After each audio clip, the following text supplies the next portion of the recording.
മാതൃകാപരമായ സമീപനം സ്വീകരിക്കുന്ന പാർട്ടിയാണ് ലീഗ്.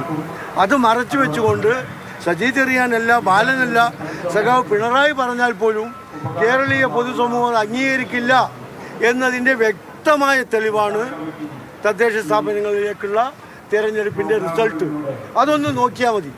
അതിലും മോശമായ ഒരു സാഹചര്യത്തിലേക്ക് കേരളത്തിലെ കമ്മ്യൂണിസ്റ്റ് പാർട്ടികൾ പോകാനുള്ള ഒരു തുടക്കമാണ് ഇത്തരം പ്രസ്താവനകൾ എന്ന് ഞങ്ങൾക്ക് സൂചിപ്പിക്കാനുള്ളൂ. മന്ത്രി പറയുന്നത് ന്യൂനപക്ഷ വർഗീയതയെ ലീഗ് ശക്തിപ്പെടുത്തുമെന്നാണ് മന്ത്രി സജി ചെറിയാൻ പറയുന്നത്. ന്യൂനപക്ഷ ഭൂരിപക്ഷ വർഗീയതകളെ തരാതരം പോലെ പ്രീണിപ്പിച്ചത് മാർക്സിസ്റ്റ് പാർട്ടിയല്ലേ?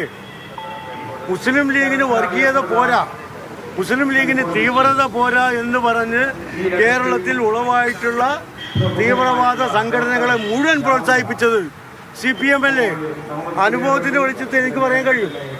PDP വളർത്തിയതാരാ? PDPയുടെ സ്ഥാനാർത്ഥിയെ പൊന്നാനി നിർത്തിയിട്ട് മുസ്ലിം ലീഗിനെതിരെ ഇലക്ഷൻ പ്രചരണം നടത്തിയ സഖാവ് പിണറായിയാണ് അന്നത്തെ പാർട്ടി സെക്രട്ടറി. SDPയുമായി കഴിഞ്ഞ ടേം ഇപ്പോൾ ഈ തെരഞ്ഞെടുപ്പ് നടക്കുന്നവരെ പത്തനംതിട്ട മുനിസിപ്പാലിറ്റിയിൽ SDPയുടെ പിന്തുണയോടുകൂടിയാണ് CPM ഭരിച്ചത്. ഇപ്പോൾ ഒരു സീറ്റ് പോലും SDPക്ക് ഇല്ലാതെ പത്തനംതിട്ടയിൽ തോൽപ്പിച്ച ലീഗാണ്. അപ്പോൾ SDPയെയും PDPയെയും അതുപോലെ കാലാകാലങ്ങളിൽ ലീഗിന് തീവ്രത പോരാത്തതുകൊണ്ട് ഉണ്ടായി വന്ന തീവ്രവാദ സംഘടനകളെയൊക്കെ പ്രോത്സാഹിപ്പിച്ച് വളർത്തി സ്ഥാനമാനങ്ങൾ കൊടുത്ത് മത്സരിക്കാൻ സീറ്റ് കൊടുത്ത് അവർക്ക് വേണ്ടി അധ്വാനിച്ച സഖാവ് പിണറായി വിജയൻ്റെ പാർട്ടി മുസ്ലിം ലീഗിന് ആ തൊപ്പി ചേരില്ല എന്ന് മനസ്സിലാക്കണം.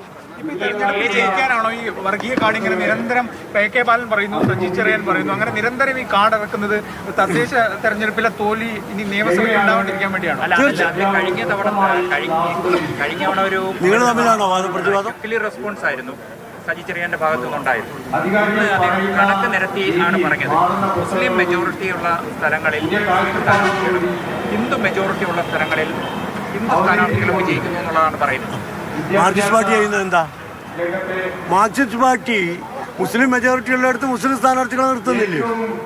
ഹൈന്ദവർ കൂടുതലുള്ളിടത്ത് എവിടെയെങ്കിലും മാർക്സിസ്റ്റ് പാർട്ടി മുസ്ലിം സ്ഥാനാർത്ഥിയെയോ മറ്റേതെങ്കിലും സ്ഥാനാർത്ഥിയെ നിർത്തിയിട്ടുണ്ടോ?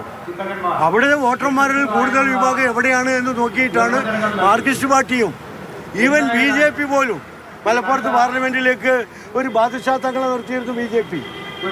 എല്ലാ പാർട്ടികളും ആ പ്രദേശത്തെ വോട്ട് കിട്ടാൻ അവിടുത്തെ സാമുദായിക സമവാക്യങ്ങൾ നോക്കി സ്ഥാനാർത്ഥികൾ നിർത്താറുണ്ട്.